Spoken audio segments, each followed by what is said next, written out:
welcome back to Rowen's Reading Corner. And as you can see, I am still trapped in the forest. But, lucky for me, a plane had flown over and dropped off this chair, so that way I can complete this last episode of Rowen's Reading Corner, where today we will be reading the first chapter of The Lord of the Flies by William Golding.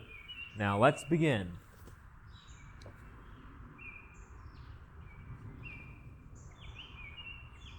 Chapter 1. The Sound of the Shell. The boy with the fair hair lowered himself down the last few feet of rock and began to pick his way toward the lagoon. Though he had taken off his school sweater and trailed it now from one hand, his gray shirt stuck to him, and his hair was plastered to his forehead. All round him, the long scar smashed into the jungle was a bath of heat. He was clambering heavily among the creepers and broken trunks when a bird, a vision of red and yellow, flashed upwards with a witch-like cry. And this cry was echoed by another. "Hi," it said, "wait a minute." The undergrowth at the side of the scar was shaken, and a multitude of raindrops fell pattering. "Wait a minute," the voice said, "I got caught up." The fair boy stopped and jerked his stockings with an automatic gesture that made the jungle seem for a moment like the home counties. The voice spoke again. "I can't hardly move with all these creeper things." The owner of the voice came backing out of the undergrowth so that twigs scratched on a greasy windbreaker. The naked crooks of his knees were plump, caught and scratched by thorns. He bent down, removed the thorns carefully, and turned around. He was shorter than the fair boy and very fat. He came forward, searching out safe lodgments for his feet, and then looked up through thick spectacles. Where's the man with the megaphone?" The fair boy shook his head. "This is an island. At least I think it's an island. That's a reef out in the sea. Perhaps there aren't any grown-ups here." The fat boy looked startled. "There was a pilot, but he wasn't in the passenger cabin. He was up front." The fair boy was peering at the reef through screwed-up eyes. "All the mother kids," the fat boy went on, "some of them must have got out. They must have, mustn't they?" The fair boy began to pick his way as casually as possible toward the water.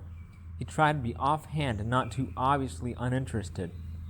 But the fat boy hurried after him. "Aren't there any grown-ups at all?" "I don't think so." The fair boy said this solemnly, but then the delight of a realized ambition overcame him.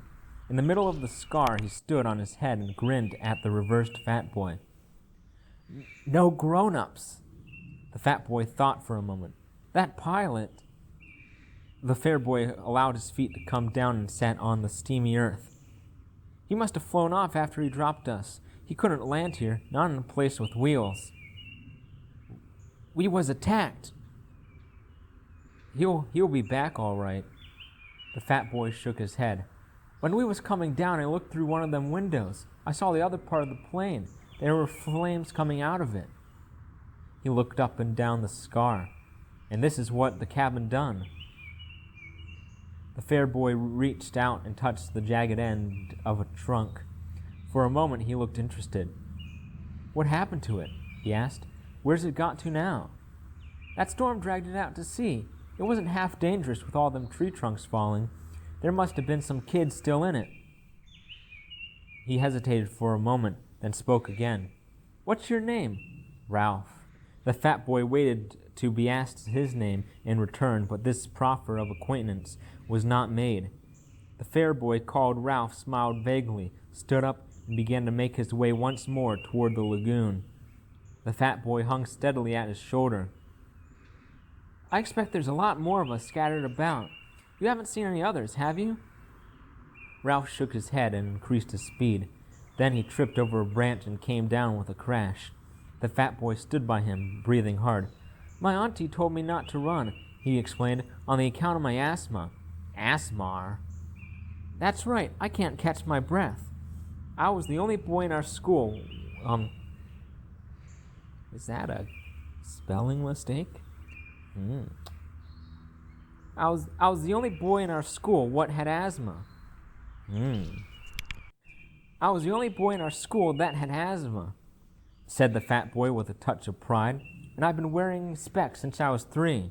He took off his glasses and held them out to Ralph, blinking and smiling, and then started to wipe them against his grubby windbreaker. An expression of pain and inward concentration altered the pale contours of his face. He smeared the sweat from his cheeks and quickly adjusted the spectacles on his nose. Them fruit, he glanced around the scar. Them fruit, he said. I expect. He put on his glasses, waded away from Ralph, and crouched down among the tangled foliage. I'll be out again in just a minute. Ralph disentangled himself cautiously and stole away through the branches.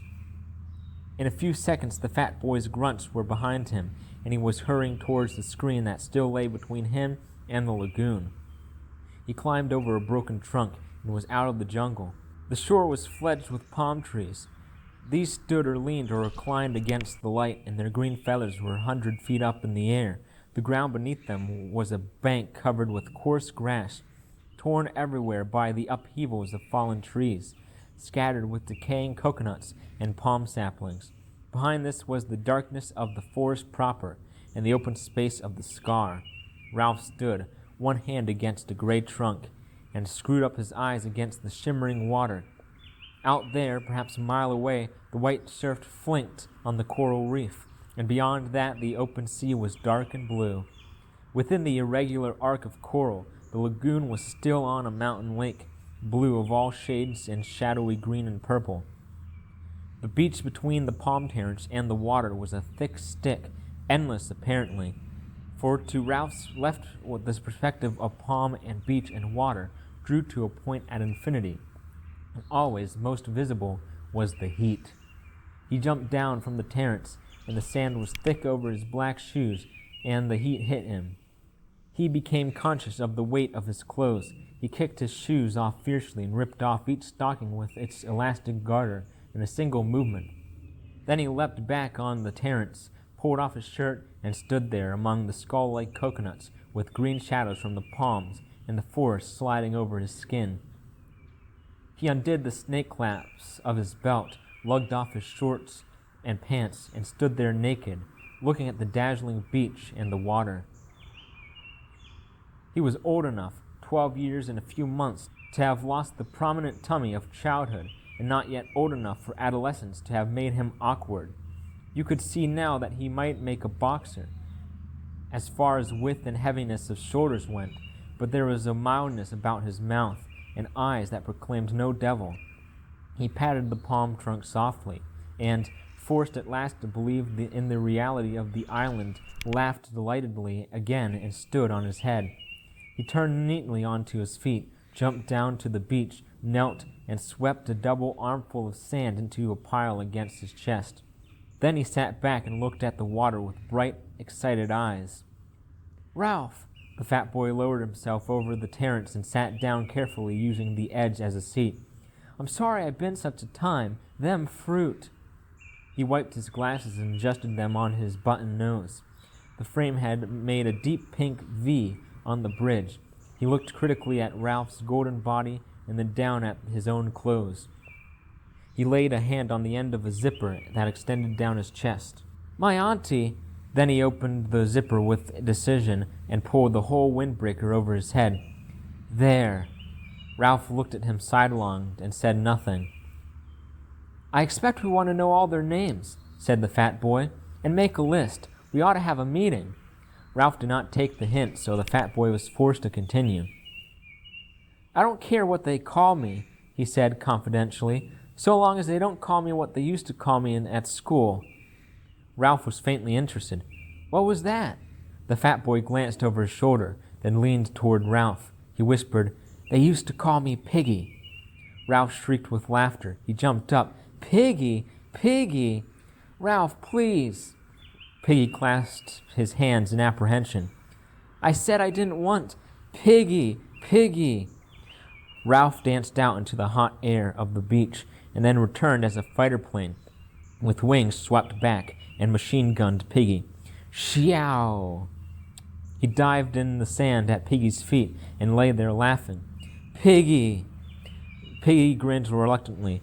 pleased despite himself at even this much recognition. "So long as you don't tell the others." Ralph giggled into the sand. The expression of pain and concentration returned to Piggy's face. "Half a sec." He hastened back into the forest. Ralph stood up and trotted along the beach. Here the beach was interrupted abruptly by the square motif of the landscape. A great platform of pink granite thrust up uncompromisingly through the forest and terrace and sand and lagoon to make a raised jetty 4 feet high.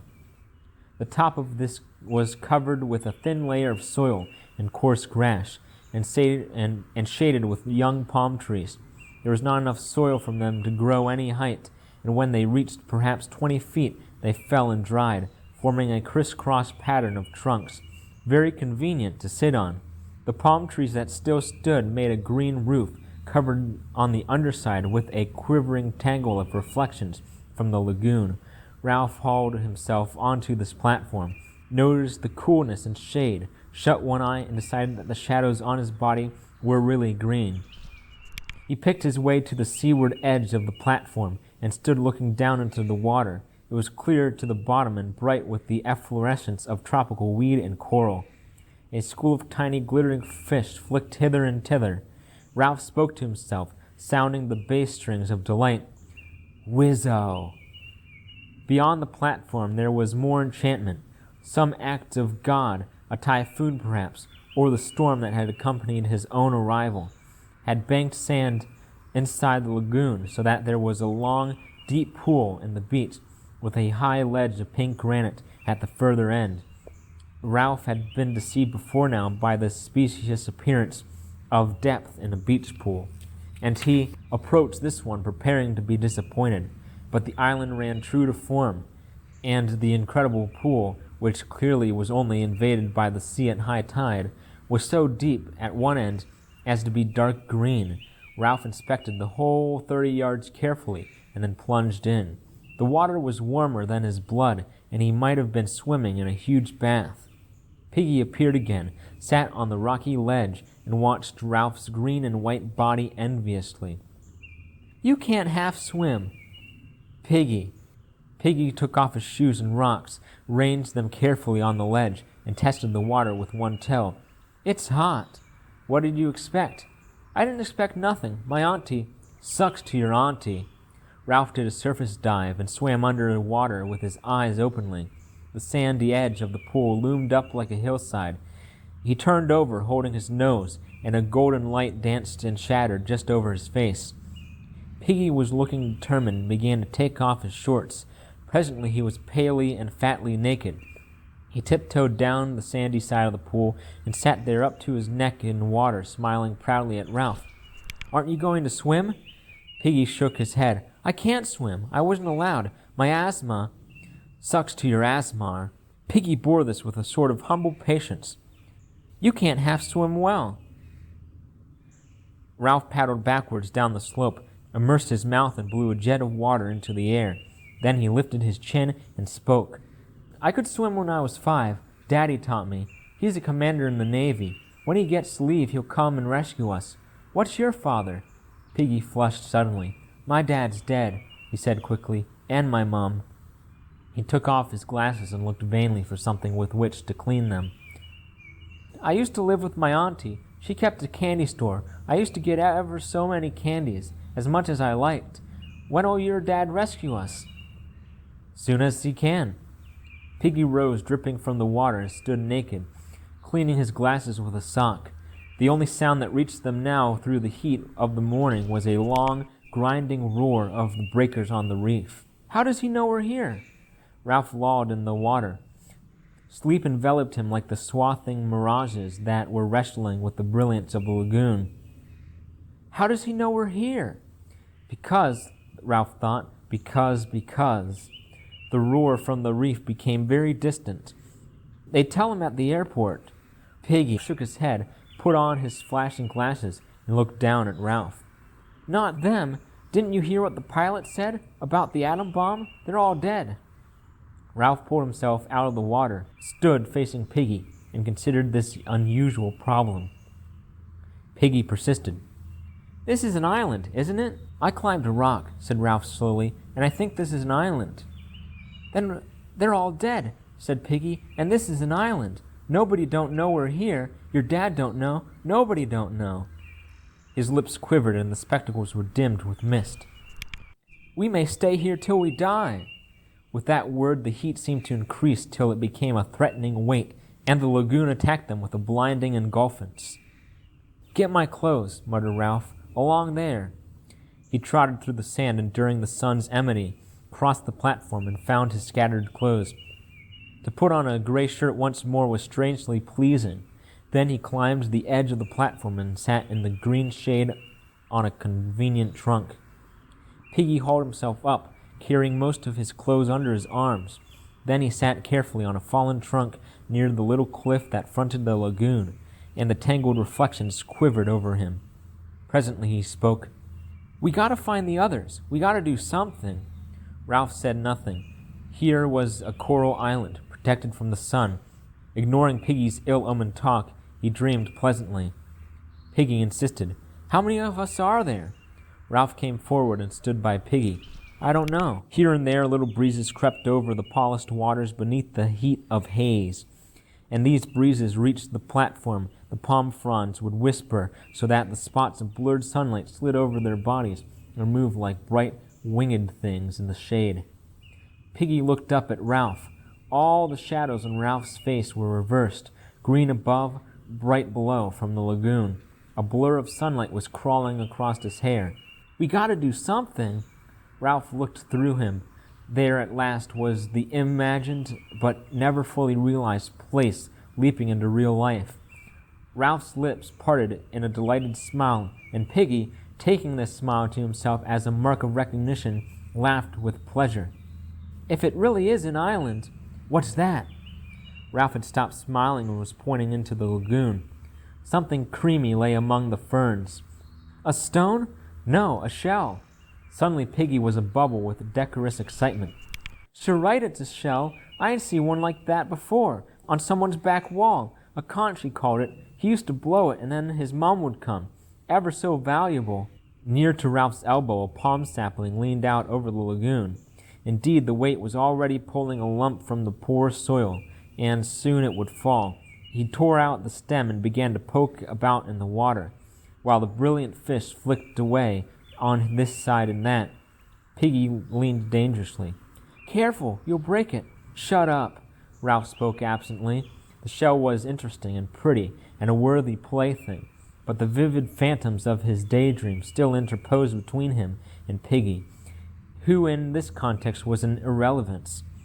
The palm sapling, bending, pushed the shell across the weeds. Ralph used one hand as a fulcrum and pressed down with the other till the shell rose, dripping, and Piggy could make a grab. Now the shell was no longer a thing seen, but not to be touched. Ralph, too, became excited. Piggy blabbled, A conch, ever so expensive. I bet if you wanted to buy one, you'd have to pay pounds and pounds and pounds. He had it on his garden wall, and my auntie... Ralph took the shell from Piggy, and a little water ran down his arm. In color, the shell was deep cream, touched here and there with fading pink. Between the point, worn away into a little hole, in the pink slips of the mouth, lay 18 inches of shell with a light spiral twist, and covered with a delicate, embossed pattern. Ralph shook sand out of the deep tube. Mooed like a cow, he said, and had some white stones too, and a bird's cage with a green parrot. He didn't blow the white stones, of course, and he said... Piggy paused for a breath and stroked the glistening thing that lay in Ralph's hands. Ralph! Ralph looked up. We can use this to call the others. Have a meeting. They'll come when they hear us. He beamed at Ralph. That's what you meant, didn't you? That's why you got the conch out of the water. Ralph pushed back his fair hair. How did your friend blow the conch? He kind of spat, said Piggy. My auntie wouldn't let me blow on account of my asthma. He said you blew from down here. Piggy laid a hand on his jutting abdomen. You try, Ralph. You call the others. Doubtfully, Ralph laid the small end of the shell against his mouth and blew. There came a rushing sound from its mouth, but nothing more. Ralph wiped the salt water off his lips and tried again, but the shell remained silent. He kind of spat. Ralph pursed his lips and squirted air into the shell, which emitted a low farting noise. This amused both boys so much that Ralph went on squirting for some minutes, between bouts of laughter. "He blew from down here." Ralph grasped the idea and hit the shell with air from his diaphragm. Immediately the thing sounded, a deep, harsh note booming under the palms, spread through the intricacies of the forest, and echoed back from the pink granite of the mountain. Clouds of birds rose from the treetops, and something squealed and ran in the undergrowth. Ralph took the shell away from his lips. "Gosh!" His ordinary voice sounded like a whisper after the harsh note of the conch. He laid the conch against his lips. He took a deep breath and blew once more. The note boomed again, and then at his firmer pressure, the note, fluking up an octave, became a strident blare, more penetrating than before. Piggy was shouting something, his face pleased, his glasses flashing. The birds cried. Small animals scuttered. Ralph's breath failed. The note dropped to the octave, became a low wubber. Was a rush of air. The conch was silent, a gleaming tusk. Ralph's face was dark with breathlessness, and the air over the island was full of bird clamor and echoes ringing. "I bet you can hear that for miles." Ralph found his breath and blew a series of short blasts. Piggy exclaimed, "There's one!" A child had appeared among the palms about 100 yards along the beach. He was a boy of perhaps 6 years, sturdy and fair, his clothes torn, his face covered with a sticky mess of fruit. His trousers had been lowered for an obvious purpose, and had only been pulled back halfway. He jumped off the palm terrace into the sand, and his trousers fell about his ankles. He stepped out of them and trotted to the platform. Piggy helped him up. Meanwhile, Ralph continued to blow till voices shouted in the forest. The small boy squatted in the front of Ralph, looking up brightly and vertically. As he received the assurance of something purposeful being done, he began to look satisfied, and his only clean digit, a pink thumb, slid into his mouth. Piggy leaned down to him. "What's your name?" "Johnny." Piggy muttered the name to himself and then shouted it to Ralph, who was not interested because he was still blowing. His face was dark with the violent pleasure of making this stupendous noise, and his heart was making the stretched shirt shake. The shouting in the forest was nearer. Signs of life were visible now on the beach. The sand, trembling beneath the heat haze, concealed many figures in its miles of length. Boys were making their own way toward the platform through the hot, dumb sand. 3 small children, no older than Johnny, appeared from startlingly close at hand, where they had been gorging fruit in the forest. A dark little boy, not much younger than Piggy, parted a tangle of undergrowth, walked on to the platform, and smiled cheerfully at everyone. More and more of them came. Taking their cue from the innocent Johnny, they sat down on the fallen palm trunks and waited. Ralph continued to blow short, penetrating blasts. Piggy moved among the crowd, asking names and frowning to remember them. The children gave him the same simple obedience that they had given to men with megaphones. Some were naked and carrying their clothes, others half naked or more or less dressed in school uniforms, gray, blue, fawn, jacketed, or jerseyed. There were badges, mottos even, stripes of color in stockings and pullovers. Their heads clustered above the trunks in the green shade. Heads brown, fair, black, chestnut, sandy, mouse-colored. Heads muttering, whispering. Heads full of eyes that watched Ralph and speculated. Something was being done. The children who came along the beach, singly or in twos, leapt into visibility when they crossed the line from heat haze to nearer sand. Here the eye was first attracted to a black, bat-like creature that danced on the sand, and only later perceived the body above it. The bat was the child's shadow, shrunk by the vertical sun to a patch between the hurrying feet. Even while he blew, Ralph noted the last pair of bodies that reached the platform above a fluttering patch of black. The 2 boys, bullet-headed and with hair like tow, flung themselves down and lay grinning and panting at Ralph like dogs.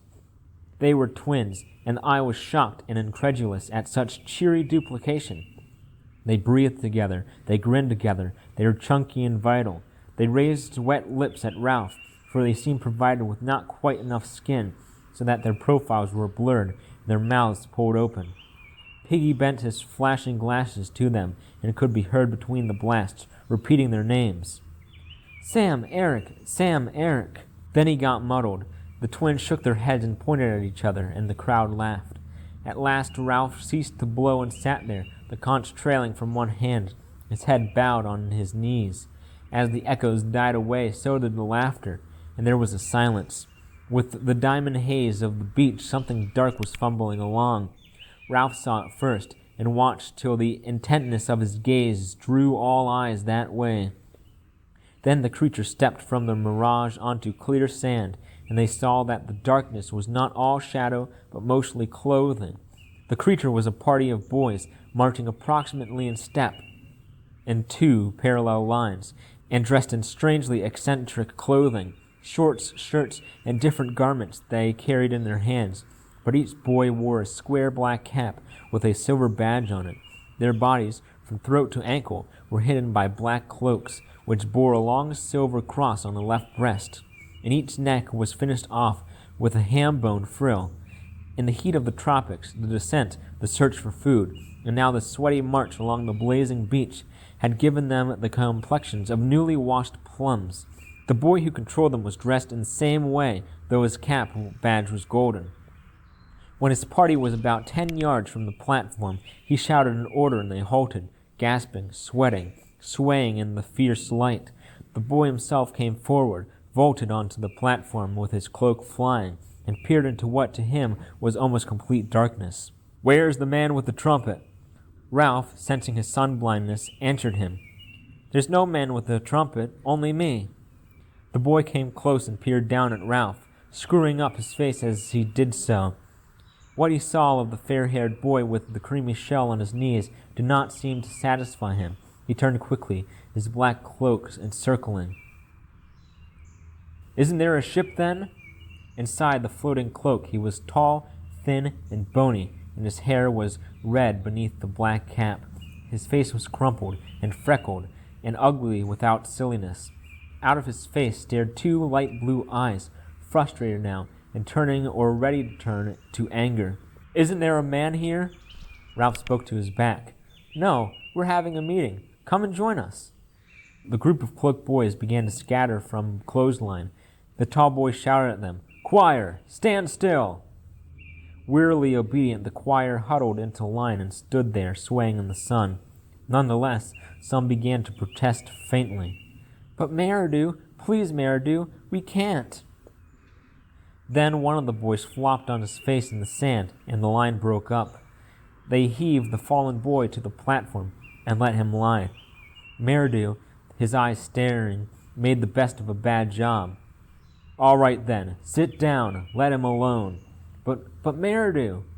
"He's always throwing a feint," said Merridew. "He did it in Gibb and Adis and at Matins over the precentor." This last piece of shop brought sniggers from the choir, who perched like black birds on the criss-cross trunks and examined Ralph with interest. Piggy asked no names. He was intimidated by this uniform superiority and the offhand authority in Merridew's voice. He shrank to the other side of Ralph and busied himself with his glasses. Merridew turned to Ralph. "Aren't there any grown-ups?" "No." Merridew sat down on a trunk and looked around the circle. "Then we'll have to look after ourselves." Secure on the other side of Ralph, Piggy spoke timidly. "That's why Ralph made a meeting, so as we can decide what to do. We've heard names. That's Johnny. Those two, they're twins, Sam and Eric. Which is Sam? You? No, you're Sam. I'm Sam, and I'm Eric." "We'd better have all the names," said Ralph, "so I'm Ralph." "We've got most names," said Piggy. "Got 'em just now." "Kids' names," said Merridew. "Why should I be Jack? I'm Merridew." Ralph turned to him quickly. This was the voice of one who knew his own mind. "Then," went on Piggy, "that boy, I forgot." "You're talking too much," said Jack Merridew. "Shut up, fatty." Laughter arose. He's not fatty," said Ralph. "His real name's Piggy." "Piggy! Piggy! Oh, Piggy!" A storm of laughter rose, and even the tiniest child joined in. For the most, the boys were a closed circuit of sympathy with Piggy outside. He went very pink, bowed his head, and cleaned his glasses again. Finally, the laughter died away, and the naming continued. There was Maurice, next in size among the choir boys to Jack, but broad and grinning all the time. There was a slight, furtive boy whom no one knew, who kept to himself with an inner intensity of avoidance and secrecy. He muttered that his name was Roger, and was silent again. Bill, Robert, Harold, Henry, the choir boy who had fainted, sat up against a palm tree, smiled pallidly at Ralph, and said that his name was Simon.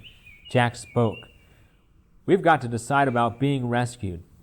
There was a buzz. One of the small boys, Henry, said that he wanted to go home. "Shut up," said Ralph absently. He lifted the conch. "Seems to me we ought to have a chief to decide things." A chief! I ought to be chief," said Jack, with simple arrogance, "because I'm chapter chorister and head boy. I can sing C sharp." Another buzz. "Well then," said Jack, He hesitated. The dark boy, Roger, stirred at last and spoke up. "Let's have a vote." "Yes, vote for chief. Let's vote." This toy of voting was almost as pleasing as the conch. Jack started to protest, but the clamor changed from the general wish for chief to an election by acclaim of Ralph himself. None of the boys could have found good reason for this. What intelligence had been sown was traceable to Piggy, while the most obvious leader was Jack. But there was a stillness about Ralph as he sat that marked him out. There was his size and attractive appearance, and most obscurely, yet most powerful, there was the conch. That being that had blown that had sat waiting for them on the platform with that delicate thing balanced on his knees, was set apart. "Him with the shell! Ralph! Let him be chief with the trumpet thing!" Ralph raised a hand for silence. "All right. Who wants Jack?" With no dreary obedience, the choir raised their hands. "Who wants me?" Every hand outside the choir, except Piggy's, was raised immediately. Then Piggy, too, raised his hand grudgingly into the air. Ralph counted. "I'm chief, then." The circle of boys broke into applause. Even the choir applauded, and the freckles on Jack's face disappeared under a blush of mortification. He started up, then changed his mind and sat down again while the air rang. Ralph looked at him, eager to offer something. "The choir belongs to you, of course." "They could be the army, or hunters, or they could be—" The suffusion drained away from Jack's face. Ralph waved again for silence. "Jack's in charge of the choir. They can be— what do you want them to be?" "Hunters." Jack and Ralph smiled at each other with a shy liking. The rest began to talk eagerly. Jack stood up. "All right, choir, take off your togs." As if released from class, the choir boys stood up, shattered, piled their black clothes on the grass. Jack laid his on the trunk by Ralph. His gray shorts were sticking to him with sweat. Ralph glanced at them admiringly, and when Jack saw his glance, he explained, "I tried to get over that hill to see if there was water all around, but your shell caught us." Ralph smiled and held up the conch for silence. "Listen, everybody, I've got to have time to think things out. I can't decide what to do straight off. If this isn't really an island, we might be rescued straight away. So we've got to decide if this is an island. Everybody must stay around here and wait and not go away. 3 of us. If we're taking more, we'd get mixed and lose each other. 3 of us will go on an expedition and find out. I'll go, and Jack, and... He looked around the circle of eager faces. There was no lack of boys to choose from. "And Simon." The boys around Simon giggled, and he stood up, laughing a little. Now that the pallor of his faint was over, he was a skinny, vivid little boy, with a glance coming up from under a hut of straight hair that hung down. Black and coarse. He nodded at Ralph. "I'll come." "And I." Jack snatched from behind him a sizable sheath knife and clouded it into a trunk. The buzz rose and died away. Piggy stirred. "I'll come." Ralph turned to him. "You're no good on a job like this." "All the same, we don't want you," said Jack flatly. "3's enough." Piggy's glasses flashed. "I was with him when he found the conch. I was with him before anyone else was." Jack and the others paid no attention. There was a general dispersal. Ralph, Jack, and Simon jumped off the platform and walked along the sand past the bathing pool. Piggy hung bumbling behind them. "If Simon walks in the middle of us," Ralph said, "then we could talk over his head." The three of them fell into step. This meant that every now and then Simon had to do a double shuffle to catch up with the others. Presently Ralph stopped and turned back to Piggy. "Look." Jack and Simon pretended to notice nothing. They walked on. "You can't come." Piggy's glasses were misted again, this time with humiliation. "You told them, after what I said." His face flushed. His mouth trembled. "After I said I didn't want—" "What on earth are you talking about?" "About being called Piggy. I said I didn't care as long as they didn't call me Piggy. And I said not to tell, and then you went on and said straight out." Stillness descended on them. Ralph, looking with more understanding at Piggy, saw that he was hurt and crushed. He hovered between the two courses of apology or further insult. "Better Piggy than Fatty," he said at last, with the directness of genuine leadership. "And anyway, I'm sorry you feel like that. Now go back, Piggy, and take names. That's your job. So long." He turned and raced after the other two. Piggy stood, and the rose of indignation faded slowly from his cheeks. He went back to the platform. The three boys walked briskly on the sand. The tide was low, and there was a strip of weed-strewn beach that was almost as firm as the road. A kind of glamour spread over them and the scene, and they were conscious of the glamour and made happy by it. They turned to each other, laughing excitedly, talking, not listening. The air was bright. Ralph, faced by the task of translating all this into an explanation, stood on his head and fell over. When they had done laughing, Simon stroked Ralph's arm shyly, and they had to laugh again. "Come on," said Jack presently. "We're explorers." "We'll go to the end of the island," said Ralph, "and look round the corner." "If it is an island."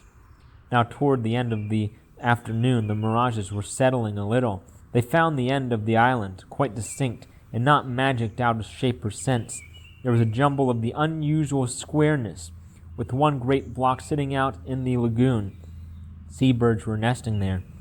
"Like icing," said Ralph, "on a pink cake." "We shan't see around this corner," said Jack, "because there isn't one, only a slow curve, and you can see the rocks get worse." Ralph shaded his eyes and followed the jagged outline of crags up toward the mountain. This part of the beach was nearer the mountain than any other that they had seen. "We should try climbing the mountain from here," he said. "I should think this is the easiest way. There's less of that jungly stuff and more pink rock. Come on." The three boys began to scramble up. Some unknown force had wrenched and shattered these cubes so that they lay askew, often piled diminishingly on each other, so that the usual feature of the rock was a pink cliff surmounted by a skewed block, and that again surmounted, and that again, till the pinkness became a stack of balanced rock projecting through the looped fantasy of the forest creepers. Where the pink cliffs rose out of the ground, there were often narrow tracks winding upwards. They could edge along them, deep in the plant world, their faces to the rock. What made this track? Ralph paused, wiping the sweat from his face. Ralph stood by him breathlessly. Men? Jack shook his head. Animals. Ralph peered into the darkness under the trees. The forest minutely vibrated. "Come on." The difficulty was not the steep ascent around the shoulders of the rocks, but the occasional plunges through the undergrowth to get to the next path. Here the root and stems of creepers were in such tangles that the boys had to thread through them like pliant needles. Their only guide, apart from the brown ground and occasional flashes of light through the foliage, was the tendency of slope. Whether this hole, laced as it was with cables of creeper, stood higher than that. Somehow they moved up.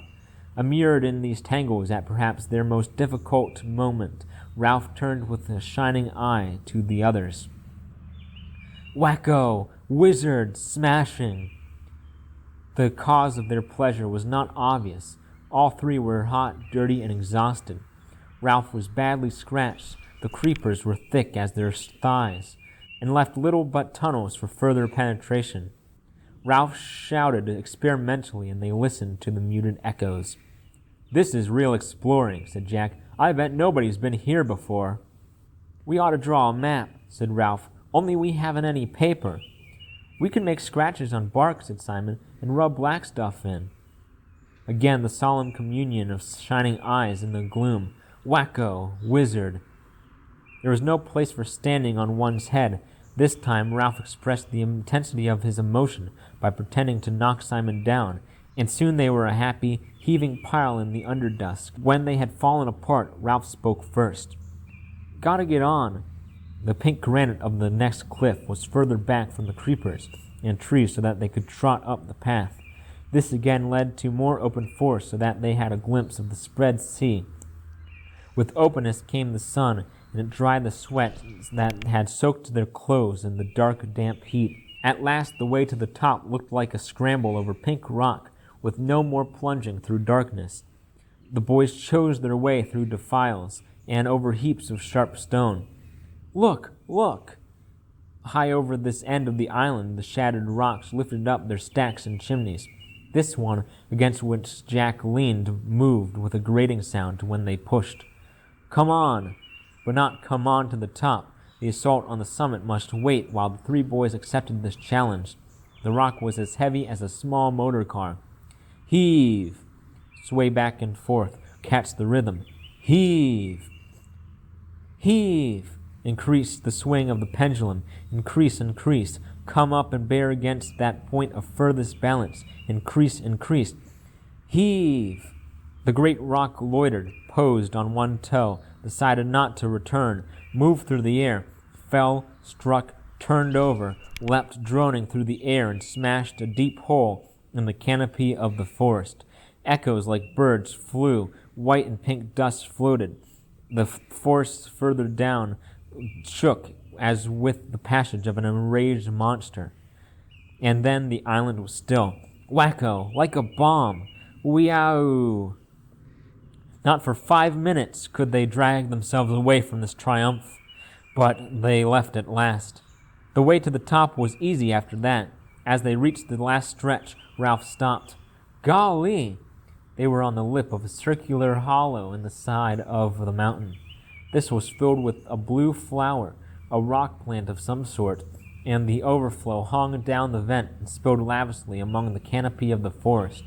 The air was thick with butterflies lifting, fluttering, settling. Beyond the hollow was the square top of the mountain, and soon they were standing on it. They had guessed before that this was an island, clambering among the pink rocks with the sea on either side and the crystal heights of air. They had known by some instinct that the sea lay on every side, but there seemed something more fitting than leaving the last word till they stood on the top and could see a circular horizon of water. Ralph turned to the others. "This island belongs to us." It was roughly boat-shaped, humped near this end, with behind them the jumbled descents to the shore. On either side, rocks, cliffs, treetops, and a steep slope. Forward there, the length of the boat, a tamer descent, tree-clad, with hints of pink, and then the jungly flat of the island, dense green, but drawn at the end to a pink tail. There, where the island petered out in the water, was another island, a rock, almost detached, standing like a fort, facing them across the green, with one bold pink bastion. The boys surveyed all this, then looked out to sea. They were high up, and the afternoon had advanced. The view was not robbed of sharpness by mirage. "That's a reef, a coral reef. I've seen pictures like that." The reef enclosed more than one side of the island, lying perhaps a mile out and parallel to what they now thought of as their beach. The coral was scribbled in the sea as though a giant had bent down to reproduce the shape of the island in a flowing chalk line, but tired before he had finished. Inside was peacock water, rocks and weeds showing as in an aquarium. Outside was the dark blue of the sea. The tide was running so that long streaks of foam tailed away from the reef, and for a moment they felt that the boat was moving steadily astern. Jack pointed down. "That's where we landed." Beyond the falls and cliffs there was a gash visible in the trees. There were the splintered trunks and then the drag, leaving only a fringe of palm between the scar and the sea. There, too, jutting into the lagoon, was the platform, with insect-like figures moving near it. Ralph sketched a twining line from the bald spot on which they stood down a slope, a gully, through flowers, round and down to the rock where the scar started. "That's the quickest way back." Shining eyes, mouths open triumph, they shavered the right of domination. They were lifted up, were friends. "There's no smoke and no boats," said Ralph wisely. "We'll make sure later, but I think it's uninhabited." "We'll get food," said Jack. "Hunt, catch things, until they fetch us." Simon looked at them both, saying nothing but nodding till his black hair flopped backwards and forwards. His face was glowing. Ralph looked down the other way where there was no reef. "Steeper," said Jack. Ralph made a cupping gesture. "That bit of forest down there, the mountain holds it up." Every point of the mountain held up trees, flowers and trees. Now the forest stirred, roared, flailed. The nearer acres of rock flowers fluttered, and for half a minute the breeze blew cool on their faces. Ralph spread his arms. "All ours!" They laughed and tumbled and shouted on the mountain. "I'm hungry." When Simon mentioned his hunger, the others became aware of theirs. "Come on," said Ralph. "We found out what we wanted to know." They scrambled down a rock slope, dropped among flowers, and made their way under the trees. Here they paused and examined the bushes around them curiously.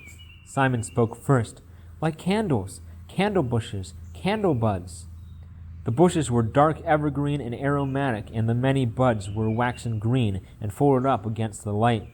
Jack slashed at one with his knife, and the scent spilled over them. "Candle buds."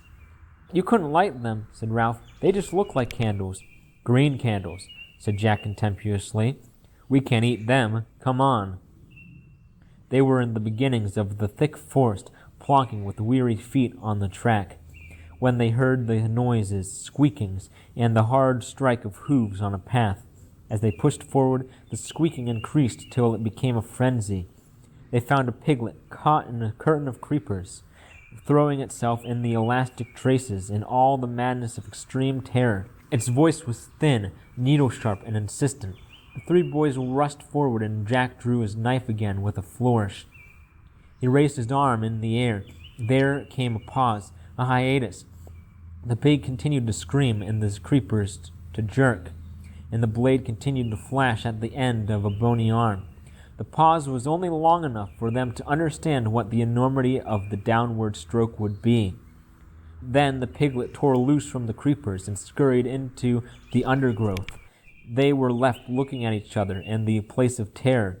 Jack's face was white under the freckles. He noticed that he still held the knife aloft and brought his arm down, replacing the blade in the sheath. Then they all three laughed ashamedly and began to climb back to the track. "I was looking for a place," said Jack. "I was just waiting for a moment to decide where to stab him." "You should stick a pig," said Ralph fiercely. "They always talk about sticking a pig."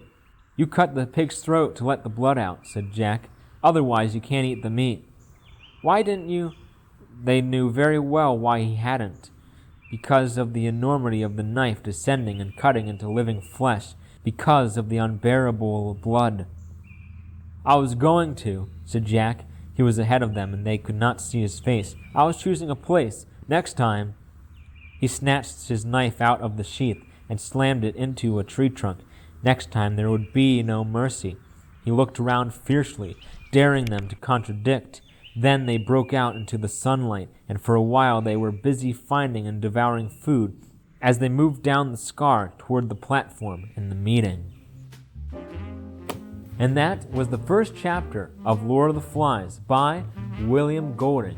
And thank you for joining me on this last episode of Rowen's Reading Corner. Goodbye.